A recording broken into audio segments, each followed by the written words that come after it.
Baruch Hashem, Shalom, Shalom.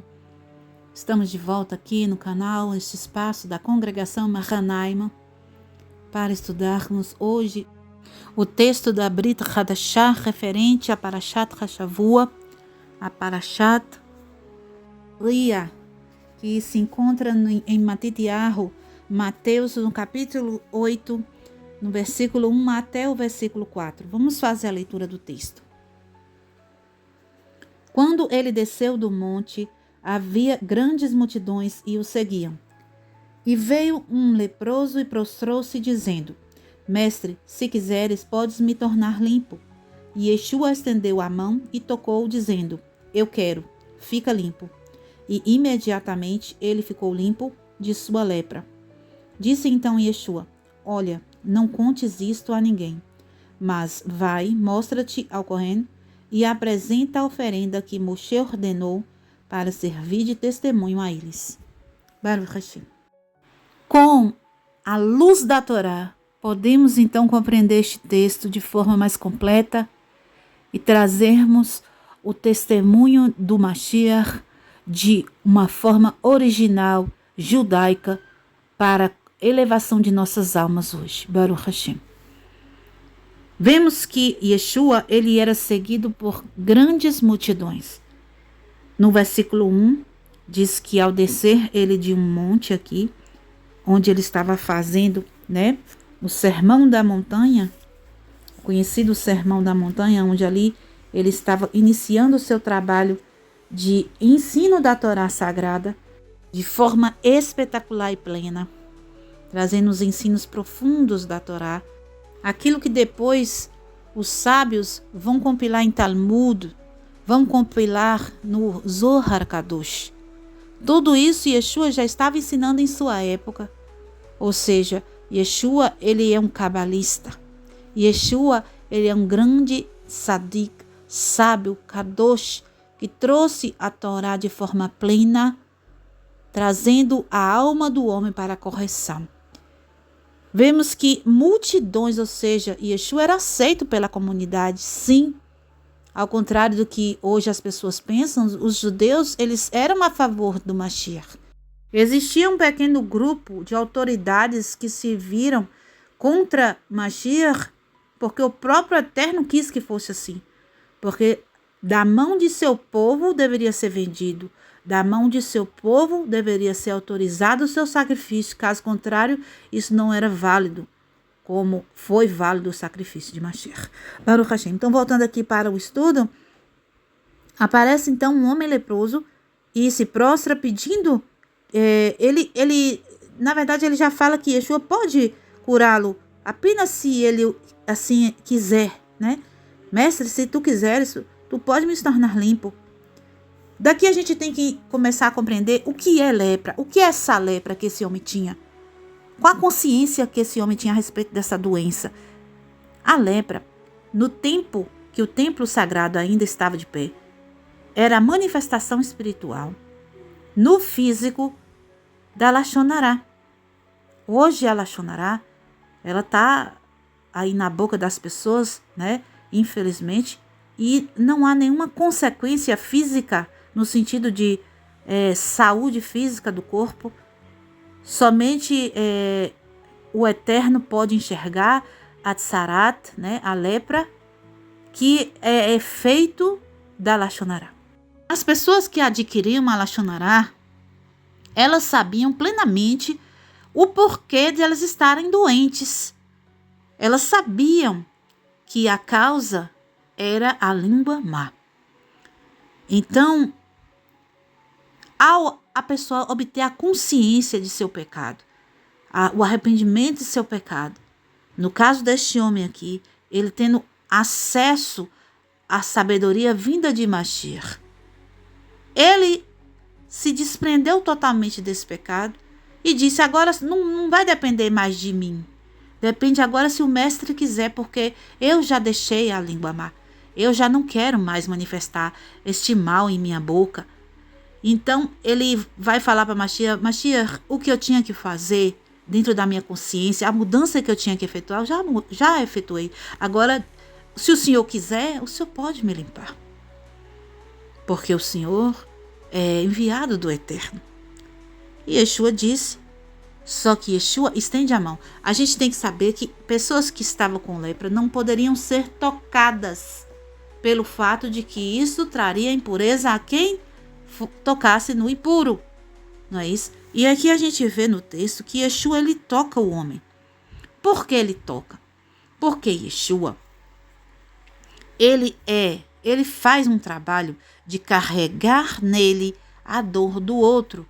Yeshua carrega o pecado do outro, Yeshua carrega a doença do outro, Yeshua carrega a dor do outro e assim liberta, literalmente tirando do outro, tirando das pessoas, né, o mal. Então ele precisava ter acesso fisicamente à doença. Ele tocou no homem e aquilo é como se tivesse transferido aquele mal. Só que Yeshua, por ele ser quem ele era, Sadik, o mal não permanecia nele, ou seja, quando ele tocava o que era ruim, ele tocava a morte, quando ele tocava a doença, aquilo era como se a mão de Yeshua, o toque de Yeshua, por ter uma carga energética oposta à doença, ao mal, de uma maneira muito extraordinária, fazia destruir o mal, destruir a doença. Aquilo não passava para o corpo de Yeshua, nem para a essência de Yeshua, mas era destruído. Então, era como se uma energia muito forte, um fogo muito forte, tocasse algo e aquilo era consumido. Mas antes de que ele destruísse o mal, ele não destruiu o mal no corpo da pessoa. Ele tirava aquilo para fora. Né? A gente vê vários exemplos disso. Ele tira para fora. Ele põe ou ele puxa para fora para colocar em outra coisa, ou aquilo que ele puxa, ele destrói com seu toque. Então a gente vê aqui uma alma corrigida fazendo um trabalho de conserto, tanto dos seus irmãos, seus semelhantes, como do mundo inteiro. Né? E Yeshua, ele é a palavra do Eterno encarnado. O que quer dizer isso? Quer dizer assim, quando o Eterno vai criar todas as coisas, a primeira coisa que ele cria é a Torá, é a palavra dele. E com a Torá, o Eterno faz a manifestação do vaso, que é a alma primordial, Adam HaKadmon, que é a alma de Mashiach, o DNA de Mashiach, o DNA da alma humana, a primeira alma humana criada, a semelhança do Eterno, foi formulada, foi arquitetada, foi construída em cima das letras sagradas da Torá. Nisso, Mashiach, vindo neste mundo, com esta alma intacta, feita à semelhança do Eterno, tinha nele o antídoto para o mal. Ele, como todos aqui, estavam envenenados com o veneno da serpente. Esta alma purificada, ela era o antídoto deste veneno. Então, ao tocar a doença, ao tocar o morto, ao tocar alguém com um espírito maligno, uma manifestação maligna, o mal não passava para o Mashiach, mas o mal era imediatamente eliminado através daquele toque, porque era como se entrou em contato com o mal, o antídoto para ele, e aquilo era tirado para fora e exterminado. Depois, continuando o texto aqui, ele vai falar uma palavra de ordem, fica limpo. Ele diz, eu quero. Primeiro ele manifesta o desejo. Isso está nos ensinando como que nós ficamos curados, não só de Sarat, que é a língua má, mas de qualquer outro mal que nos acomete. Qual é a receita que Yeshua nos ensina aqui? Primeiro, a gente tem que abrir a consciência de que a palavra de Deus, de que a Torá, que aqui é representada pelo Mashiach, tem a capacidade de nos curar. Isso tem que estar claro na nossa mente. Ele disse, se o Senhor quiser, o Senhor vai me curar. Ou seja, se a Torá quiser, a Torá pode manifestar e me curar. E a Torá quer, porque a Torá é o DNA corrigido. A Torá é você corrigida. É você corrigido. Então, primeira coisa, ter a consciência de que a Torá do Eterno pode nos curar. De que a instrução de Deus pode nos libertar. De que a Torá de Deus pode nos salvar. Salvar da morte, da doença, da transgressão, de todo tipo de mal. Depois, aqui Yeshua vai manifestar o desejo, eu quero. Ou seja, você tem que querer, você tem que manifestar o desejo de que sim, quer. Não, mas seria bom, né? Mas será? Qualquer tipo de dúvida vai interromper a cura. A dúvida, ela não pode acontecer. Tem que existir a certeza, o desejo sincero. E depois disso vem a palavra de ordem. Fica limpo, ou seja, fica salvo, seja salvo. Vimos que todas as vezes que Yeshua manifesta cura, libertação, ressuscitamento de pessoas, né? Ressurreição, ele dá a palavra de ordem, ele diz, sai, se, né? Se, essa palavra que ele usa é uma palavra aramaica que é um código sagrado para expulsar o maligno. Ele diz, ele dá ordem para que saia, ele dá ordem, fica limpo, ele dá ordem, levanta, ele dá ordem, vá. Daí percebemos que é necessário usarmos de autoridade para conseguirmos a libertação, a cura, a ressurreição, que seja o objetivo da luz acontecer no imediato. É sermos diretos e termos esta ousadia de indicarmos o processo com uma palavra de ordem. Amém? Então, Yeshua faz este processo de desejo e ordem. O homem já traz a certeza, que é chamado de fé, né? O que é a fé? As pessoas acham que fé é acreditar em algo que ainda não existe, mas que na sua mente ou no seu coração existe. Não é somente acreditar que algo possa acontecer. Não é acreditar, mas é confiar. Emuná significa fidelidade. Fidelidade você só pode ser fiel a algo que realmente você consegue conceber aquilo completamente. Como que eu vou ser fiel a algo que não existe para mim? Então, a fé verdadeira, você traz a certeza completa, porque existe uma fidelidade, ou seja, é algo que é inabalável. Mesmo que não esteja nos olhos físicos, nem no tato, mas aquilo existe de uma forma espiritual. A pessoa pode até enxergar espiritualmente aquilo de tanto que tem aquela confiança, aquela certeza de que realmente aquilo está acontecendo. Assim é a manifestação da emuná, da fé. Então o homem vem com a emuná, e Yeshua vem com o desejo e com a ordem. Ou seja, assim juntamos o segredo para a cura, o segredo para a libertação. É termos primeiro a emuná, a certeza, a fidelidade, de que a palavra de Deus, a instrução de Deus, a vontade de Deus, aquilo que Deus quer é para o nosso bem. E também manifestarmos esse desejo, né? E depois a palavra de ordem. E isto vai ocorrer. E não para por aqui, porque Yeshua fala, não conte isso a ninguém. O que isso quer dizer? Isso quer dizer que Mashiach, ele ainda não tinha chegado o momento de ser imolado pelas pessoas, ou seja, ele precisava fazer um trabalho ainda de plantação. Foram 3 anos e meio de plantação da palavra plena do Eterno aqui. Então ainda não era o momento de sair por aí alardeando, Mashiach chegou, e começar a criar os tumultos que a gente sabe que depois foi criando. Porque não foi só Yeshua, nosso mestre, que saiu como um Mashiach naquela época, mas muitos, e eles causavam problemas para o povo, né? Muitos causavam problemas porque faziam revoluções entre o povo, e isso causava conflitos com os romanos. Então as autoridades do povo não gostavam muito dessa coisa de Mashiach aparecendo por aí.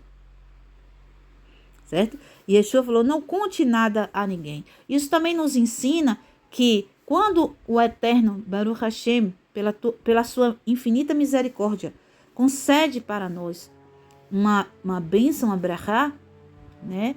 Algo que nós alcançamos por nossos pedidos a Ele, como eu posso dizer, sair por aí se exaltando, trazendo honra para si, não é bom.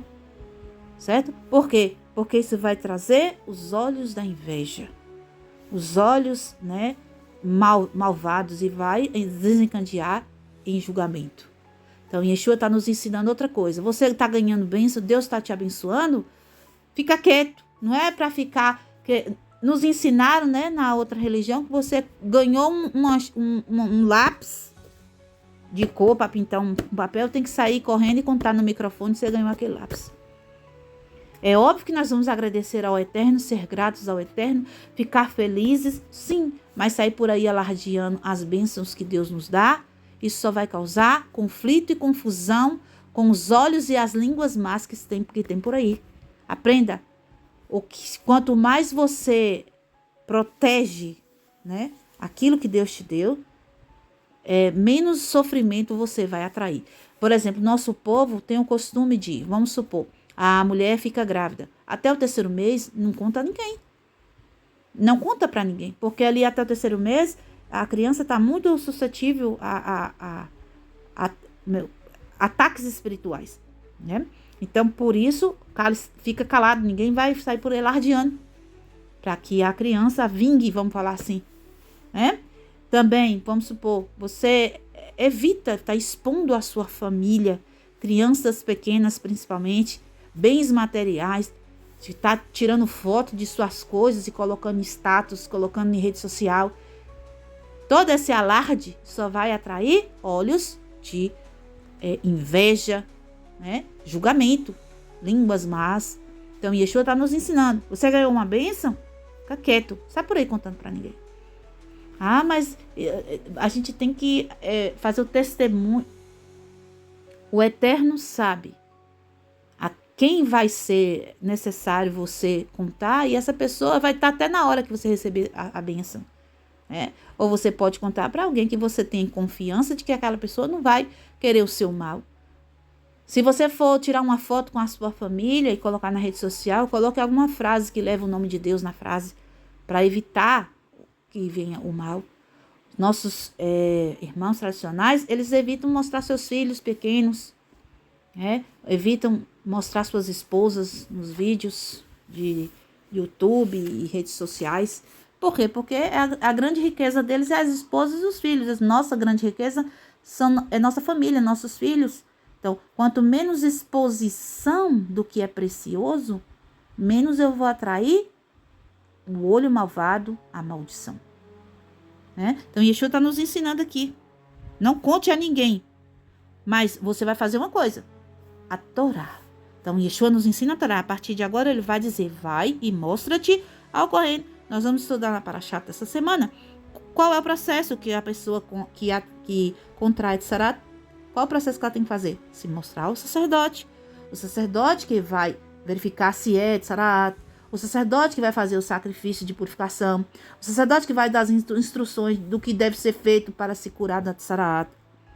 Então, Yeshua, ele fala a Torá. Que prova que Yeshua ensina a Torá. Mais uma prova. Não sai por aí lardeando, mas para o sacerdote você vai mostrar. Porque está escrito, vai e apresenta também uma oferta, um sacrifício que Moshe ordenou para servir de testemunho a eles. Testemunho a quem? A eles quem? A comunidade judaica. Testemunho aos sacerdotes que estavam ali para prestar esse serviço à comunidade, o serviço de purificação, de sarat, de elevação de sacrifícios no templo. Né? É necessário que isto seja dado testemunho, mas não para ficar contando para os outros suas bênçãos, o que você ganhou ou o que você deixou de ganhar, porque isso vai atrair o mal.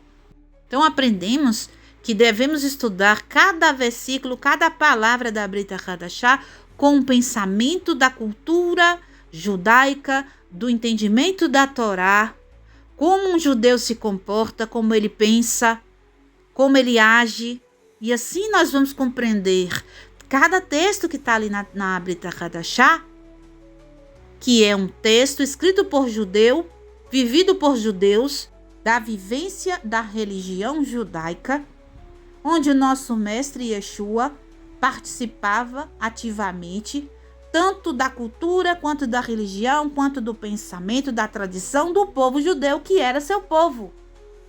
Baruch Hashem. Se um judeu tradicional ler o texto, vai falar assim, isso aqui está errado, ele tocou o leproso, não se deve tocar o impuro, porque se torna impuro. Mas como eu disse, o papel de Yeshua é diferente. Ele, sendo o Mashiach, ele tinha o antídoto. Ao toque de Mashiach, ele não se impurificava, mas ele destruía a impureza. O toque do Mashiach trazia a solução para o problema. O toque do Mashiach trazia a cura, a libertação, a ressurreição. Baruch Hashem. Pois ele era a alma corrigida, a semelhança do Eterno, aquilo que todos nós éramos quando fomos criados à semelhança do Eterno. Lá no início, quando o Eterno diz, façamos o homem à nossa semelhança. Façamos o homem conforme a estrutura da Torá. A Torá, que é a primeira coisa que saiu de dentro de Deus, vamos colocar assim. A primeira coisa que foi criada, as letras sagradas, a Torá sagrada.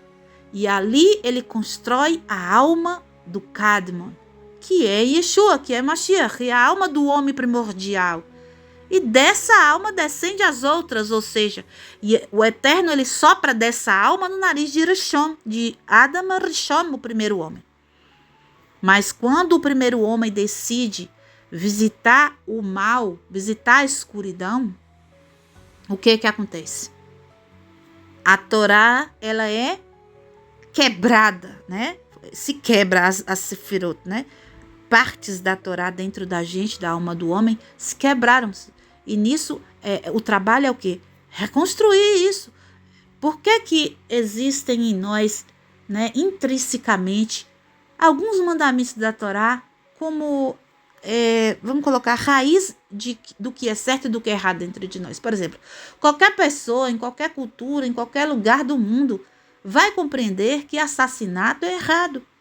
Qualquer pessoa de qualquer cultura, de qualquer país do mundo, vai compreender que adultério é errado, que honrar o pai e a mãe é correto. Então, existe dentro do DNA das pessoas, dos seres humanos, resquício do DNA perfeito que Deus criou à sua semelhança. Ainda existe pedaços lá, uns mais, outros menos.